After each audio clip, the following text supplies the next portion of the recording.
warahmatullahi wabarakatuh.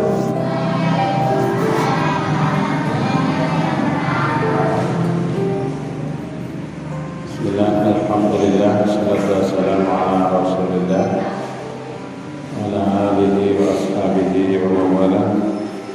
Asyhadu an la ilaha illallah wahdahu la syarika lah wa asyhadu anna Muhammadan abduhu wa rasuluh. Rabbi shrah li sadri wa yassir li amri wahlul 'uqdatam min lisani yafqahu qawli. Qala Allah ta'ala fil Qur'anil Karim, a'udzu billahi minasy syaithanir rajim. Yarfa'illahu alladziina aamanu minkum walladziina utul 'ilma darajat. Ayat Al-Mu'addim amma ba'du. Bapak-bapak, ibu-ibu, hadirin sekalian yang dirahmati Allah, yang utama mari kita senantiasa bersyukur kepada Allah Subhanahu wa taala. Biqaulina alhamdulillahirabbil alamin. Rasanya di sore hari ini, malam hari ini kita bisa bertemu, berkumpul, bermuajahah. Mudah-mudahan pertemuan kita senantiasa diridhoi, diberkahi Allah Subhanahu wa taala. Amin ya rabbal alamin. Salawat salam semoga senantiasa tercurahkan kepada junjungan kita Nabi Muhammad sallallahu alaihi wasallam, keluarga, para sahabat, dan mudah-mudahan kita termasuk golongan orang yang mendapatkan syafaat besok pada hari kiamat. Amin. Hadirin yang dirahmati Allah, izinkan saya menyampaikan peringatan buat diri sendiri dan umumnya buat jamaah sekalian. Terima kasih atas waktu yang diberikan untuk bersama-sama kita tawasau bil haqqi wa tawasau bis sabr, saling ingat mengingatkan dalam kebenaran dan saling ingat mengingatkan dalam kesabaran. Karena ini merupakan salah satu di antara tugas kewajiban kula panjenengan sami, yaitu senantiasa gemar menggelorakan, menyerukan amar ma'ruf dan nahi mungkar sesuai dengan kemampuan kita. Maka majelis-majelis semacam ini harus kita pupuk, harus kita pelihara, kita lestarikan untuk menjadi alat media bagi kita menyebarluaskan, mendakwahkan jalan agama Islam. Karena masih banyak saudara-saudara kita yang rupanya belum sempat mengikuti pengajian-pengajian di masjid seperti ini ya.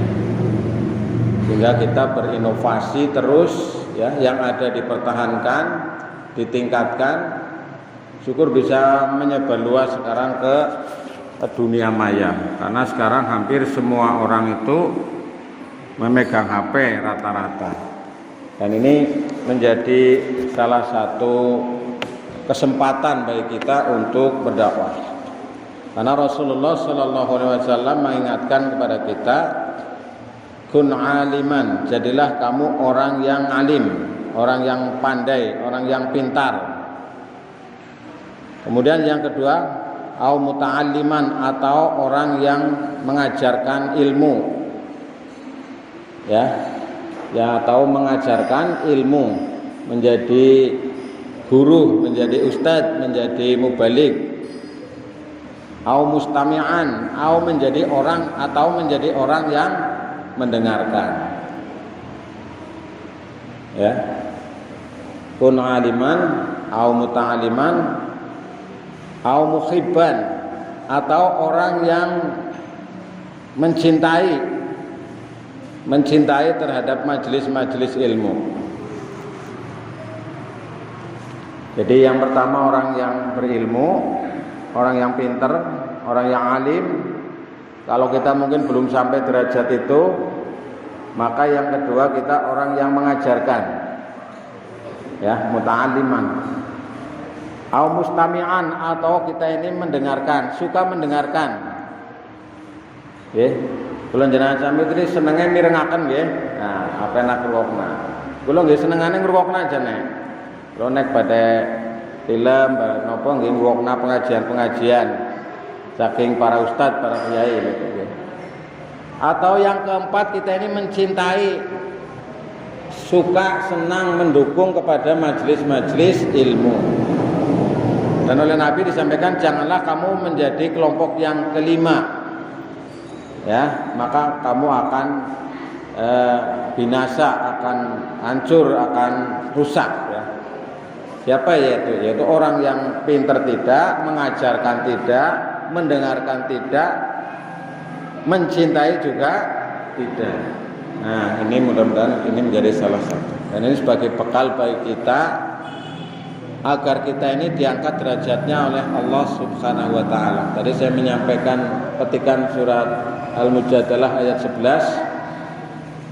Yarfa'illahu alladhina amanu minkum walladhina utul ilma darajah. Allah itu akan mengangkat derajat orang-orang yang beriman dan berilmu pengetahuan dengan beberapa tingkatan derajat.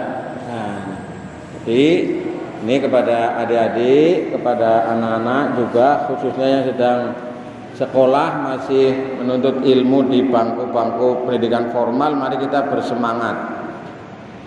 Ya minimal kita mengetahui hukum-hukum, beban-beban taklif secara detail khusus untuk urusan-urusan pribadi. Maka kita punya kewajiban untuk tolabul ilmi, mencari ilmu khususnya yang berkaitan dengan ilmu-ilmu agama. Nah ini. Maka anak-anak ini generasi kita tanamkan bagaimana supaya mereka itu faqih ya, tafaqquh fiddin ya, paham di dalam memahami ilmu agama atau prinsip-prinsip di dalam beragama. Bapak Ibu dan saudara sekalian yang dirahmati Allah, pada kesempatan ini saya akan menyampaikan sedikit tentang bagaimana kita dalam hidup dan kehidupan ini supaya kita ini memiliki istilahnya etika ya. Ini saya baca di buku Himpunan Putusan Tarjih di bab-bab awal mengenai etika dalam kehidupan. Ya, etika dalam kehidupan yang diambil prinsip-prinsipnya dari Al-Qur'an. Nah, nanti ada beberapa sesampainya waktu nanti sampai Isya sampai pukul 19. Nah, ini ada waktu kurang lebih 40 menit. Jadi kita memiliki nilai-nilai dasar, prinsip-prinsip dasar di dalam kehidupan yang sebenarnya sudah ada di dalam Al-Qur'an, yang harus kita lestarikan, yang harus kita laksanakan, yang harus kita pahami bersama-sama. Ya. Apa itu? Antara lain yang pertama adalah prinsip keadilan ya.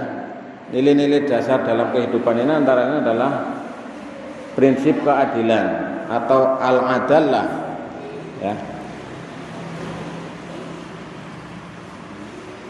Ini menjadi salah satu pilar dalam kehidupan kita dalam berbangsa dan bernegara juga. Maka dalam salah satu silanya itu ada keadilan sosial bagi seluruh rakyat Indonesia. Sebenarnya adil itu adalah diambilkan prinsip-prinsipnya secara universal, itu ada di dalam agama Islam. Antara lain diperintahkan Allah dalam Al-Quran surat Al-A'raf ayat 29, A'udzubillahi minasyaitonirrajim, Qul amara rabbi bil qist. Katakanlah Tuhanku menyuruh menjalankan keadilan. Nah, apa itu keadilan? Keadilan itu menempatkan sesuatu pada proporsinya, pada tempatnya, sesuai dengan makomnya, sesuai dengan kualifikasinya, tempatnya. Kita memperlakukan adil kepada anak-anak kita mungkin berbeda apabila misalnya anak kita ada 3. Ya, ada yang SMA, ada yang SMP, ada yang SD. Nah, prinsip kita adalah memiliki semangat untuk berlaku adil. Ya, berlaku adil. Mungkin yang SD ketika kita memberi sangu atau memberi uang sehari mungkin berapa? SD seniki pinten sangune? 5.000. Sing SMP? Ya, nggih, terima kasih. Sing SMP mungkin 7.000, sing SMA mungkin 10.000. Nah. Jadi kita ini harus mempunyai niatan untuk berbuat adil dalam hidup dan kehidupan. Dan banyak sekali dalam Al-Quran perintah untuk berbuat adil. Antara lain tadi dalam surat Al-A'raf ayat 29. Kemudian juga dalam surat An-Nisa, ya, An-Nisa ayat 58. Innallaha ya'murukum an tu'addul amanati ila ahliha wa idza hakamtum bainan nas an tahkumu bil 'adl. Sesungguhnya Allah menyuruh kamu menyampaikan amanat kepada yang berhak menerimanya, dan menyuruh kamu apabila menetapkan hukum di antara manusia supaya menetapkan dengan adil. Jadi ini prinsip keadilan harus menjadi prinsip utama dalam kehidupan pribadi, keluarga, dan sosial kemasyarakatan. Kalau selama ini mungkin kita pahami keadilan itu adalah nilai-nilai dasar yang dikembangkan dari bangsa Indonesia. Bangsa Indonesia itu kan belum lama, tahun 45. Dan ternyata ini kita di dalam ajaran Islam ini jauh 1400 tahun yang lalu Nabi Muhammad, para sahabat itu sudah menerapkan prinsip keadilan, ya. Dan berbagai macam ayat di dalam Al-Quran ini memerintahkan kita untuk berlaku adil. Nah, dalam surat An-Nisa 58 ini Allah menyampaikan bahwa Allah menyuruh kita ini menyampaikan amanat kepada yang berhak menerima amanat.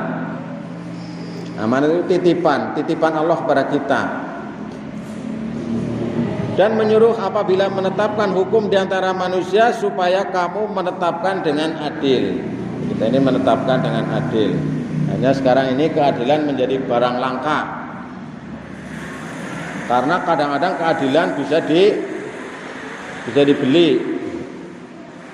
Siapa yang banyak uang dialah yang menang. Nah, hakim-hakim itu nanti kalau yang menetapkan hukum dengan cara tidak adil itu hukumannya sangat berat, gitu ya. Saya jurusannya hakim saya, tapi saya takut jadi hakim, saya nggak berani. Saya memilih jadi guru aja. Saya jurusannya hakim. Nah, di Fakultas Syariah dulu berat ini. Jadi kalau hakim memutuskan suatu perkara dengan tidak adil itu hukumannya sangat berat. Ya mungkin mereka-mereka bagi yang punya kapasitas itu ya. Hakim tidak boleh menetapkan ketika marah, ketika sedang lapar kecuali puasa dan sebagainya. Jadi kita ini menetapkan hukum apabila ada masalah itu dengan cara adil, termasuk kepada anak-anak kita bertikai misalnya, ya kita pisah dengan cara yang adil. Jangan kita istilahnya bahasa Jawane kuwi ngiloni nggih. Ngiloni terus maring sing barep misalnya, nah adine engko malah tambah jengkel ya. Ya kita harus berbuat adil.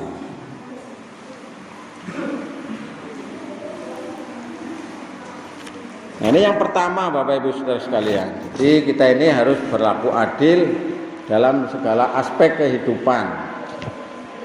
Kemudian prinsip yang kedua, nilai-nilai dasar dalam kehidupan yang harus kita tegakkan adalah persaudaraan, al-ukhuwah.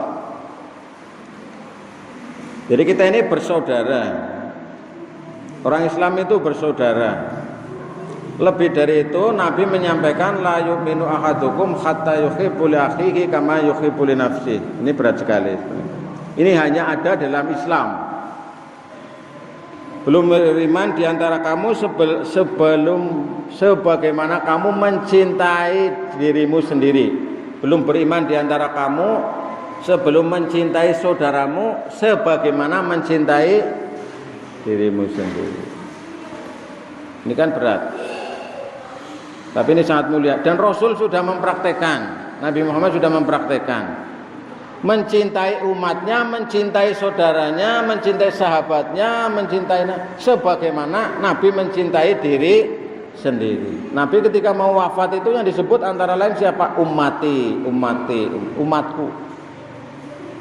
Jadi kita itu kadang-kadang bertepuk sebelah tangan.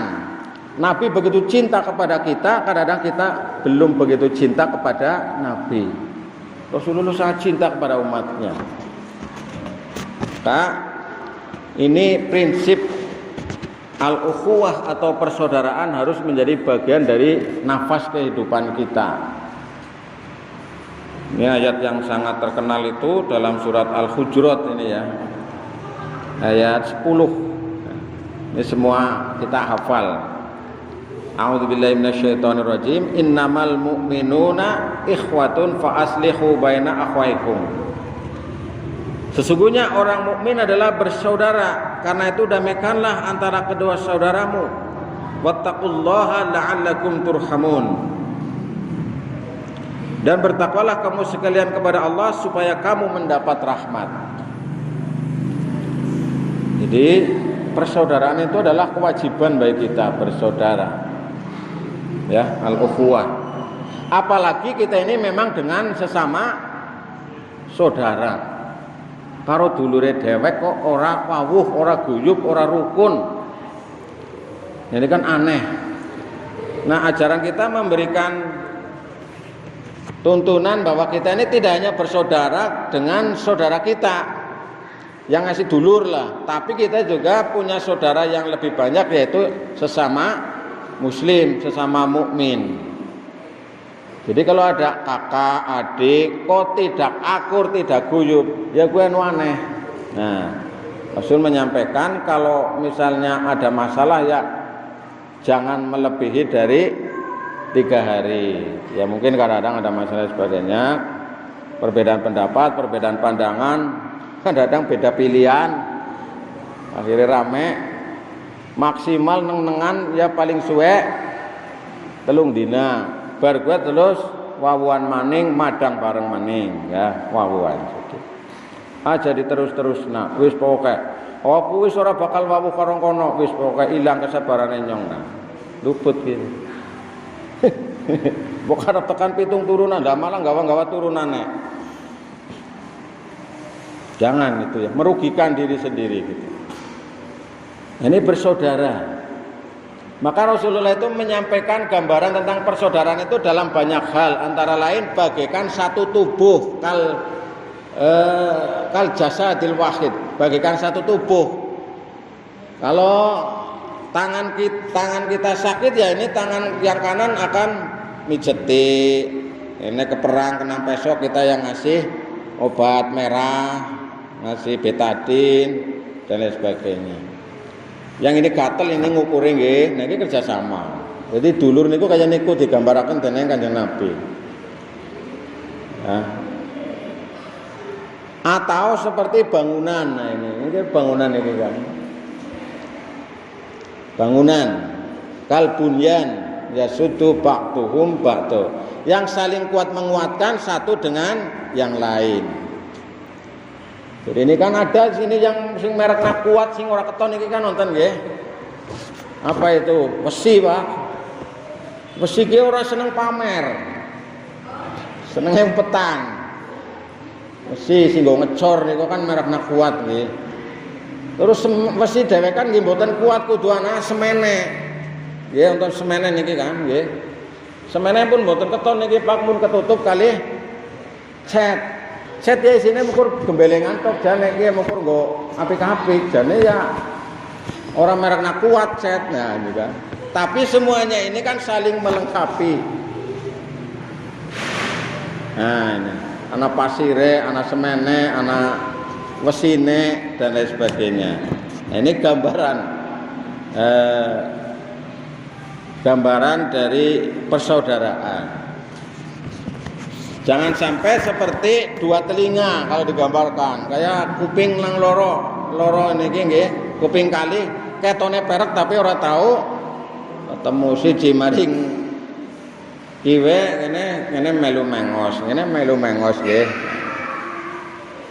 Ya seperti tangan atau seperti jasad atau seperti bangunan ini yang saling kuat menguatkan. Nah, kita ini saling kuat menguatkan di antara saudara satu dengan yang lain. Nah, ini uraiannya panjang tapi saya ringkas saja. Kemudian yang ketiga adalah persamaan, al-musawwah. Jadi kita ini karena sudah ikrar la ilaha illallah, tidak ada Tuhan selain Allah, maka kita ini sama. Tidak ada perbedaan antara pejabat dengan rakyat biasa.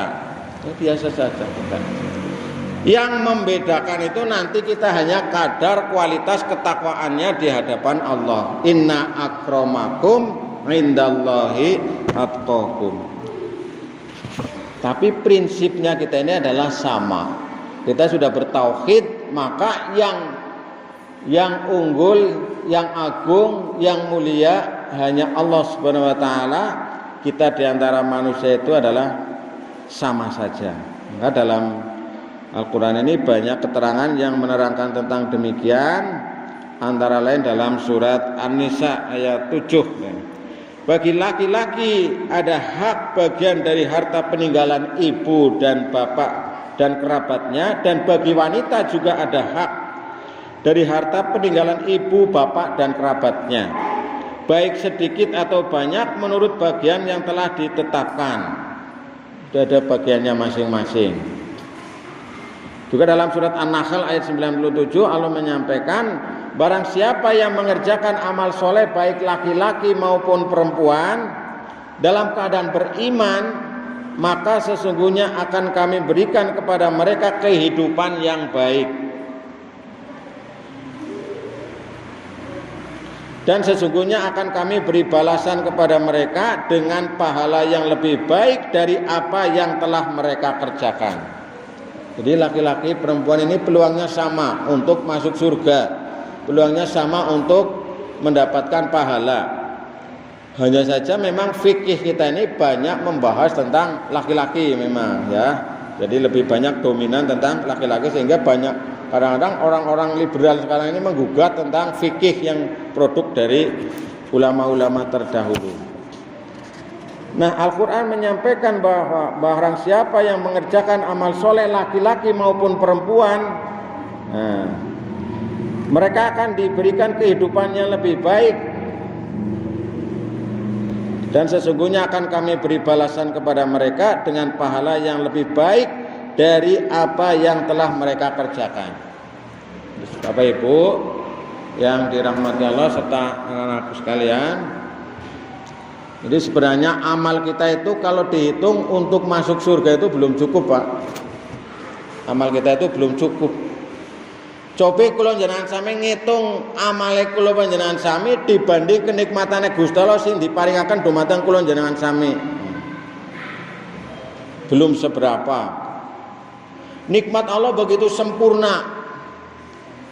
Sing kula jenengan sami mboten nyuwun nggih diparingi nggih. Niki udara seger niki kan mboten nyuwun kula jenengan diparingi teng Gusti Allah niki. Nikmat suasana, nikmat lingkungan. Kemudian air, ya, air, udara, angin dan lain sebagainya. Itu nikmat Allah yang luar biasa. Maka wa in ta'udu nikmatallah la tuhsuha. Kalau kamu menghitung nikmat Allah, maka kamu tidak akan bisa menghitungnya, saking akeh. Nah, kula jenengan sami anggone ibadah tuli anu tesih nggih dereng sepintena dibanding dengan nikmat Allah yang luar biasa.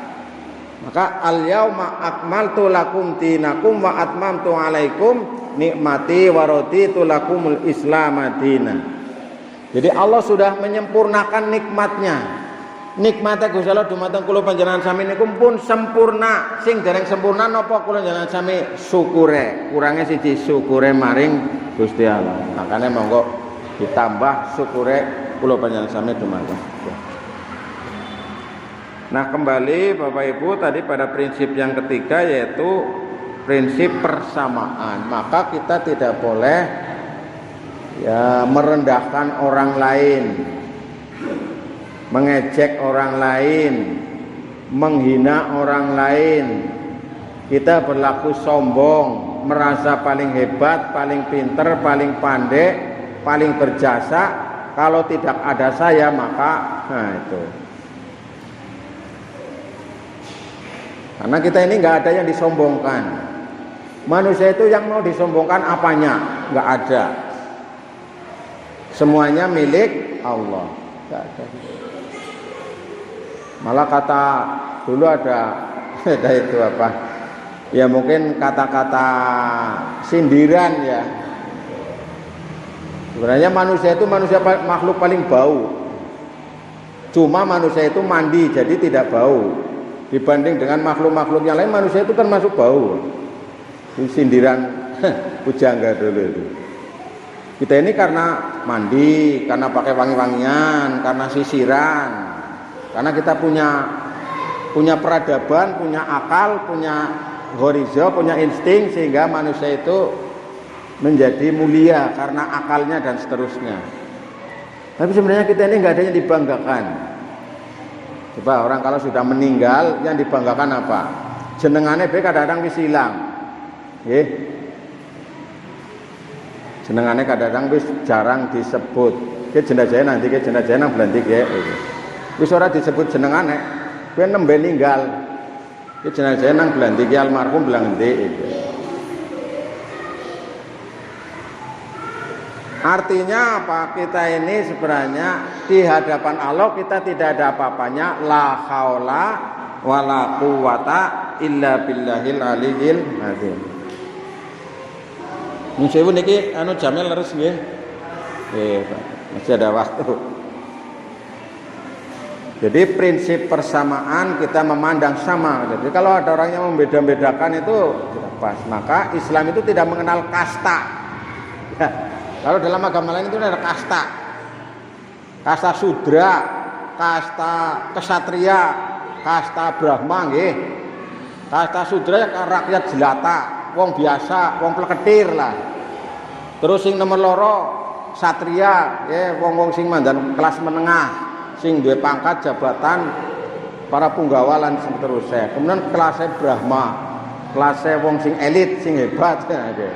Nah Islam nggak ada. Nabi dan para sahabat itu kesetaraan sama. Nyebut ya kepada sahabat Umar ya sahabat Umar, sahabat Abu Bakar dan seterusnya. Nah, prinsip yang keempat Bapak Ibu Saudara sekalian yang ini menjadi salah satu poin dalam kehidupan Isa dan ini merupakan salah satu ajaran agama kita adalah asyura, yaitu musyawarah. Wa amruhum syura bainahum. Kata Al-Qur'an dalam surat Asy-Syura ayat 38. Jadi sedang urusan mereka diputuskan musyawarah di antara mereka.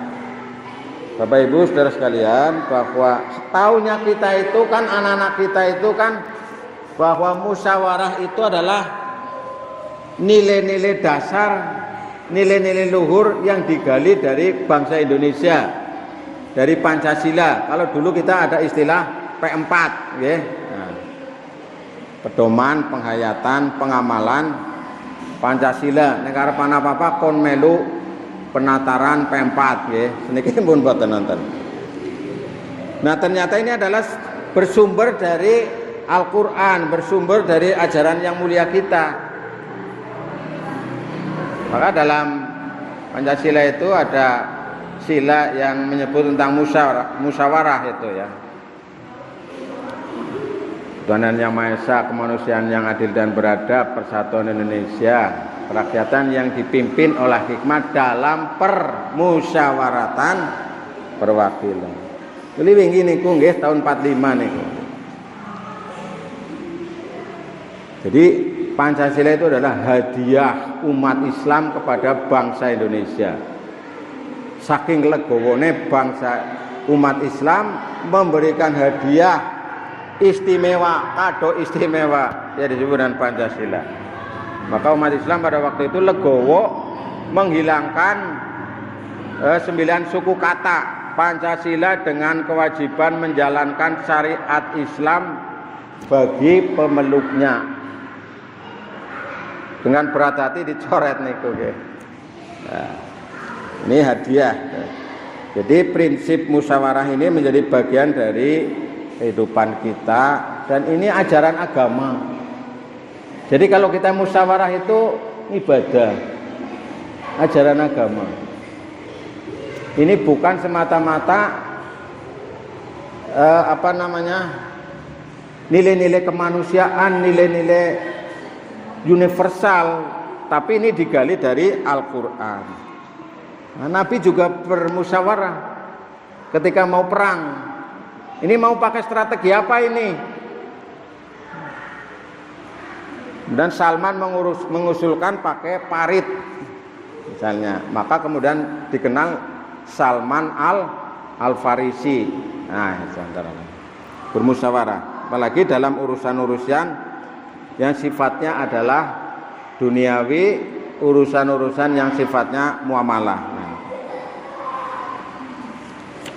maka dalam Al-Quran itu ada beberapa prinsip yang harus kita jadikan sebagai pedoman, antara lain musyawarah ini. Banyak sekali ayat-ayat yang menyebut, tadi dalam surat Asy-Syura ayat 38, kemudian juga dalam surat Ali Imran ayat 159.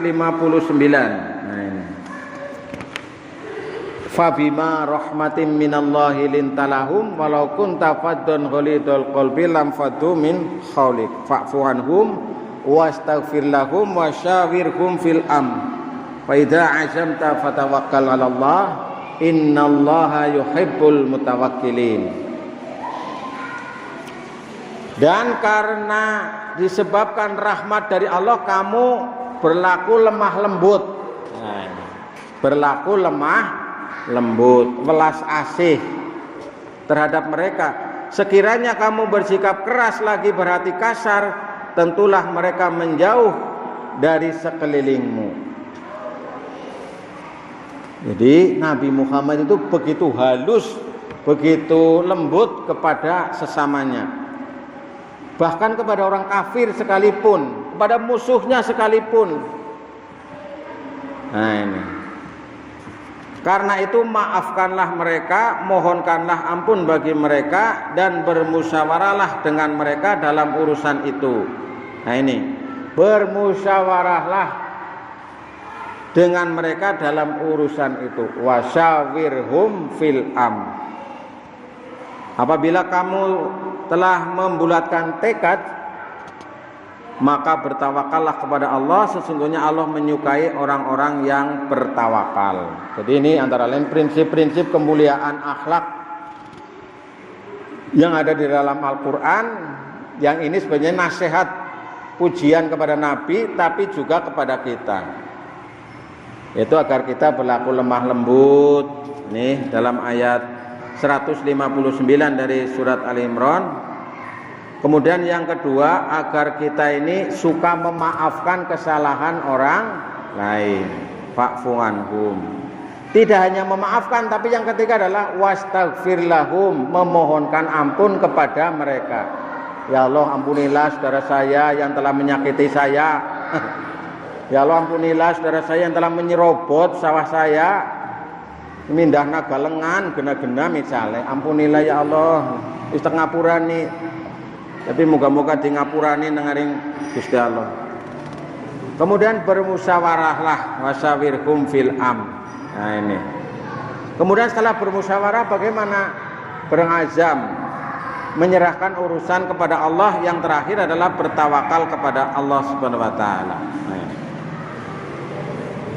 jadi ini antara lain prinsip dasar dalam kehidupan kita, yaitu musyawarah.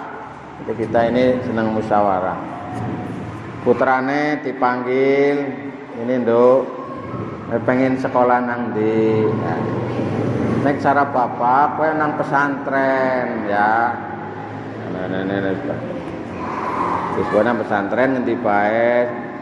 Monggo lah sing penting nang pesantren misalnya, itu kan musyawarah.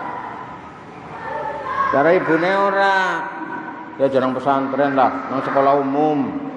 Men pelajaran umumnya pinter. Nang pesantren kan cukup diulang nang bapak. Nah, ini musyawarah. Musyawarah ini. Kadang kan kita ini hanya menurut pendapat sendiri. Ya benar menurut kita itu benar mungkin ya. Tapi menurut ibune mungkin kan ora pas. Anaknya sing nglakoni ya gue. Diwe nduk, wis iki mondok pesantren nang Aring Jogja, gelem ora? Lah mboten bak lah. Tebih teng mriki mawon. Nah, ya wis nang kene ning Darul Ulum. Oh ya wis nang Darul Ulum ora apa Darul Ulum. Musyawarah.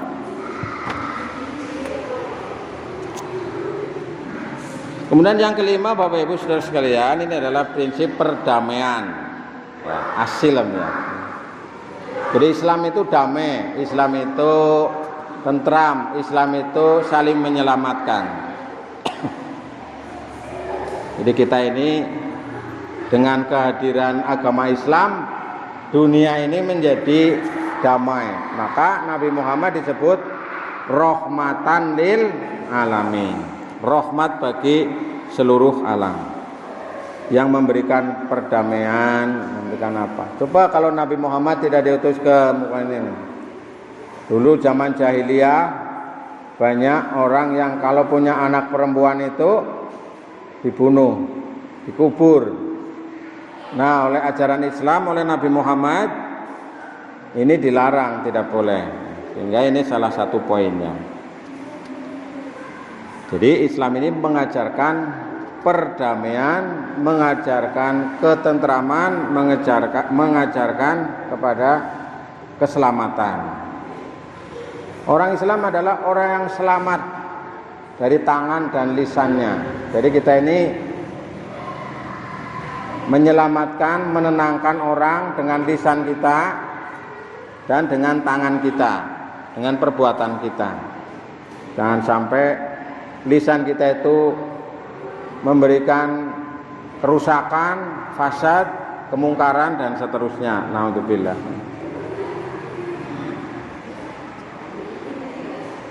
Kemudian yang keenam Bapak Ibu Saudara sekalian, ini yang berat bagi kita adalah prinsip al-mas'uliyah, pertanggungjawaban. Jane kula panjenengan sami nek mboten nonton pertanggungjawaban urip ya sakarep-karepe dewek, suka-suka. Wis pokoke ngapa bae karep-karepe suka-sukane kula. Urusan teman kan kayak niku nggih. Tapi kita ini ada pertanggungjawaban. Nih yang jadi masalah.